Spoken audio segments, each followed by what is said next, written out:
Yes, welcome to the Hell of the North, the 117th edition of Paris Roubaix. 257 kilometres to cover between Compiègne and the famous Roubaix velodrome, and only a couple of minor tweaks in the parcours compared to 2018. 29 sectors of bone-jarring cobblestones on the menu across 54.5 kilometres. A particularly open-looking race in prospect, with at least a dozen riders capable of following in the footsteps of last year's winner, Peter Sagan.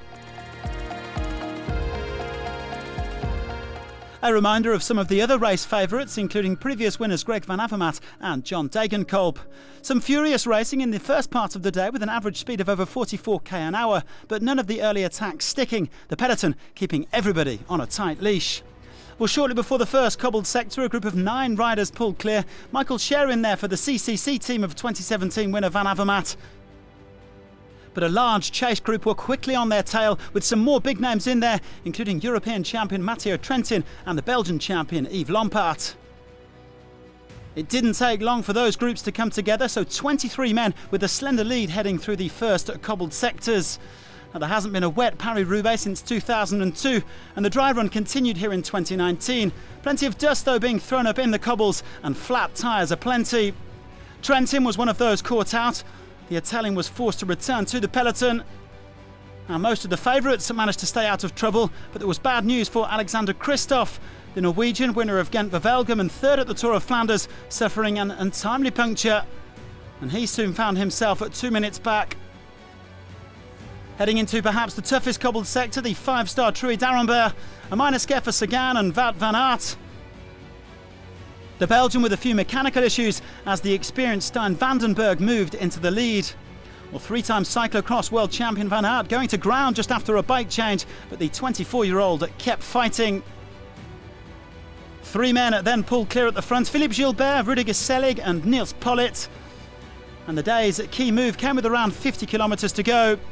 Peter Sagan attacking from the main group, taking Lampaert, Van Aert and Sepp van Marken with him. And they soon bridged the gap to Gilbert and Pollitt. A very strong group of 6 riders leading the way with around a minute on the chasers. Well, Van Aert had cracked by the time they reached the final 5-star sector, the Carrefour de l'Arbre. Gilbert putting the hammer down again, and his teammate Lampaert couldn't follow, nor could Sagan or Van Mark. In the end, it was a 2-man battle like last year between Gilbert and Pollitt. No back-to-back wins for Sagan. And Gilbert, the experienced Belgian, was not to be denied in the velodrome, taking a sensational first victory at Paris-Roubaix.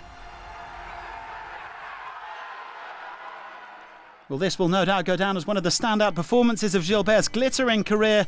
The former world champion, who has had stage wins at all 3 Grand Tours, taking his 75th professional victory, win number 23 of the season for his team, De Koenig Quick-Step. At 36 years of age, Gilbert has now won 4 of the 5 monuments. Only Milan-San Remo is missing from his collection. Well, I've always had this dream to win all of the monuments. A slightly crazy dream that I've been carrying around for 10 years now. But I've been getting closer to it little by little, and after today I'm even closer. It is a real source of pride. So a 57th win for Belgium in this 117th edition of Paris-Roubaix. Gilbert is the king of the cobbles.